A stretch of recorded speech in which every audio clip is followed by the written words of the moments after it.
Buying your first car in the UK can feel complicated, but honestly, it is not as complicated as it looks. In today's video, I'll be telling you what you need to know before buying your first car. I have a few things jotted here so that I don't miss out on any point, because I want to ensure that this video is as detailed as possible.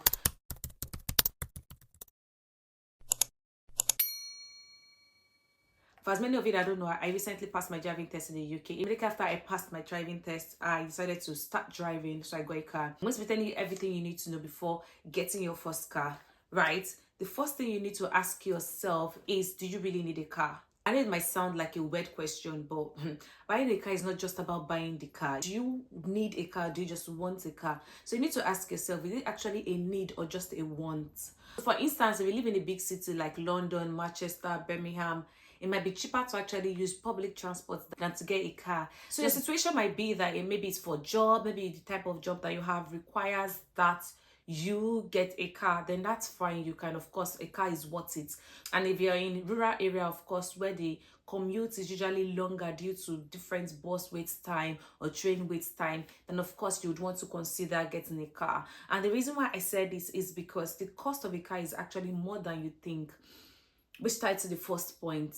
The car is just beyond just getting a car. You could go into a dealership or ask a friend that you say, okay, I want to get a car, and they tell you the car is £3,000, 4,000, 10,000, 20,000. That's not actually the real cost of the car. The real cost they don't talk about is the cost of the insurance, the cost of the road tax, the cost of servicing, the cost of repairs. If, of course, you don't have a car parking space in your house, the cost of parking permits. These are the real cost of actually getting a car. So you want to ask yourself, do I actually have the cost for maintaining this car? Not just the cost of buying the car, but the cost of maintaining the car. Do I have it? Now let's talk about insurance. Oh my god, if you're a new driver, you want to think about it very, very well, because insurance for new drivers, it's cray basically. It's crazy. I'm not even exaggerating. If you're a new driver, just expect to pay more on your insurance. I think the reason for this is because they actually feel like new drivers have more tendency to have accidents, scratches, bumpies, and so they put the insurance high for new drivers. You cannot drive in the UK without insurance. That's something you need to know. So insurance is a thing that you need to start prepping for. Insurance can be as high as £2,000 for new drivers, 2,500, 1,800, 1,008, 1,006. It depends on your situation, right? The good thing is, before you actually get insured, right, you can check the quote of a car. You can actually have an idea of how much you'll be paying for insurance before you actually get the car, because the cost of insurance also depends on sometimes the type and make of your car. So for instance, you're probably walking into a dealership and you're going to purchase a car, or you're going to a private seller, you're going to purchase a car. You can get the registration number. There are websites that you can use to check the amount and estimated cost of what you'll be paying. Like I said, insurance is not one size fits all. So you can have a friend that has, let's say, that is paying lesser, right?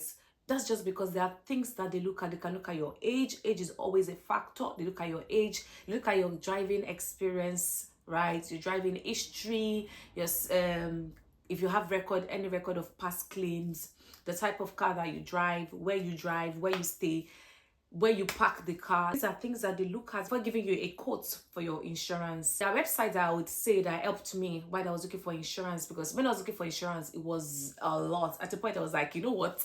It looks like insurance is getting more than a car. What is this? But the good thing is that there are sites that you can use to compare insurance costs on a car. Let's say you want to get this particular car, and let's say this is a car, you want to get this car, you know the reg number of this car. You can go on the comparison sites and put in your registration number, and then it will give you different costs per what different insurance company charges for that car.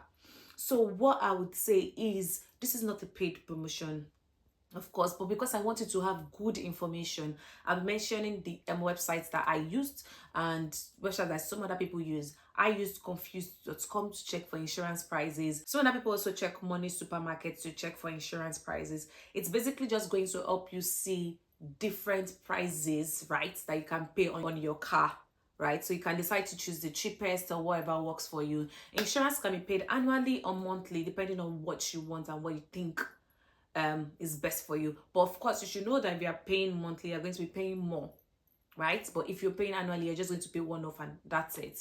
Now the next thing I'll be saying is, which is very important, where you buy your car from, you want to think about it very well, because many people have been scammed based off, I want to buy a car, and they just pay someone and they realize that they either get the car but it's a bad car, or they don't even get the car at all. So there are different places that you can get a car from. You can get a car from car dealership. That's where I got my car from. But one thing about car dealership is it is safer, right? But it is pricier, of course.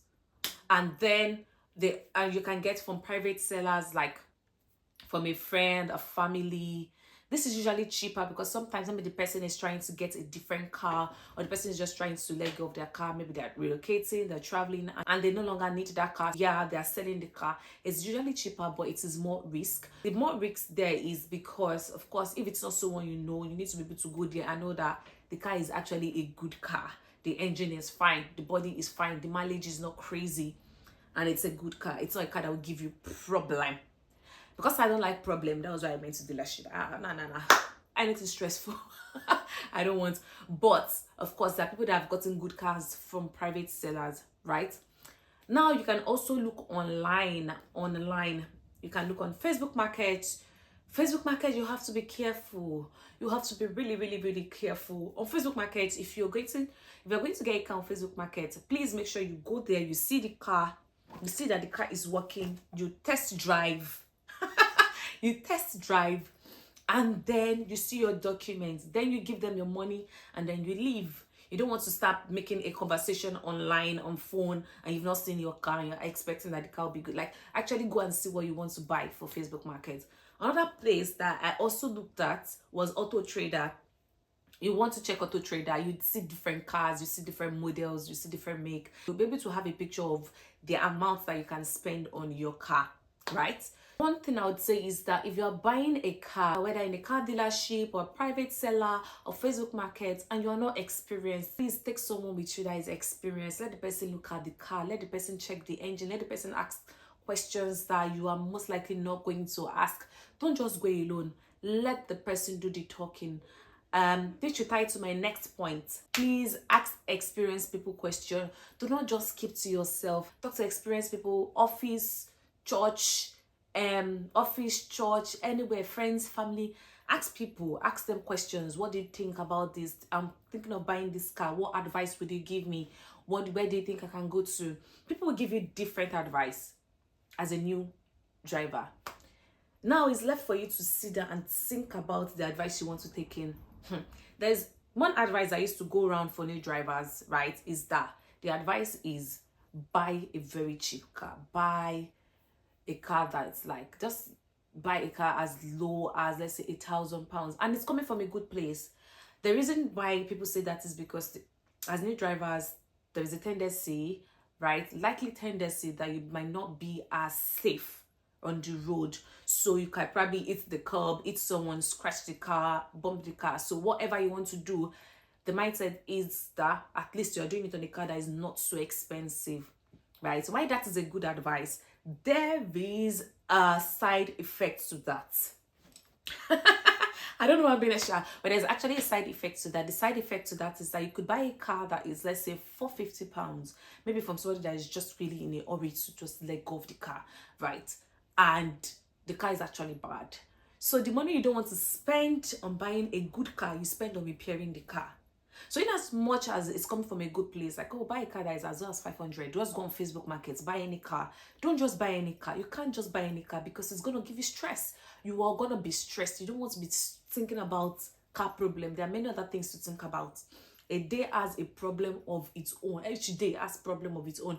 You don't want to put car as a permanent problem. So you want to sift the advice. At the end of the day, it's you driving the car. So you need to be happy with what you buy, right? Another thing I would say is know what you want in a car. So yes, people have been giving this advice, buy this, buy that, this is good, this is that, insurance from here, insurance from this is good. like all of those advices, right? But you need to know what you want. What's the least, what's the highest you can spend on an insurance? What do you think your budget is? Do you think you actually need a car now? You also need to think about, okay, what do I want in a car? Do I want a sensor in my car? Do I want a camera in my car? Do I want a car with heated seats? Do I want a car with heated wheel? Right? These are the things that you need to think about, and then this will help you filter your search. You know exactly what you're looking for. You also know the model, the year that you want to buy. So these are things that would help. These are things that you need to know before searching. Now let's talk about how you can buy your car. In the UK, there are 3 ways you can buy your car. You can buy your car outrightly. You can buy it by car financing, which is either HP or PCP, so hire purchase. And you can either buy it by lease. So these are 3 ways you can buy your car. So now let me share some real life experience with you guys. I'm going to be advising that when you are going to buy your car, right, do not buy a car because it is cute. That's one mistake I almost made. I honestly like vehicles that are like very portable, cute, small, portable, small, like me, kind of car. But at the end of the day, you want to think about reliability, not cuteness. Because you don't want problem. If you buy a car that is cute and not reliable, you are going to be giving yourself a headache that nobody sent you. And going to be giving yourself problem. You will not be able to sleep. So you want to make sure that you are going for a car that is reliable. Another thing I would say is that when you are searching for insurance group, look for the lowest. Look for a low insurance group. Look for insurance company that offers at least affordable, because I don't want to say cheap. If you're a new driver, just know you're going to be paying expensive insurance, right? But at the same time, there's some right that are cheaper than the other, so you want to check that what you're paying is not too much. So compare prices and go for the low insurance group. I would also say that you should go for fully comprehensive cover, right? It just covers you, as it says, fully comprehensive. So go for that. And as well, it depends on your budget. And I wish you all the best as you get your first car. Just go with the mindset that it is not as complicated. As long as you're asking questions, you're doing research, you're watching this video, is already research that you're doing. So yeah, sure you're going to make the right decision.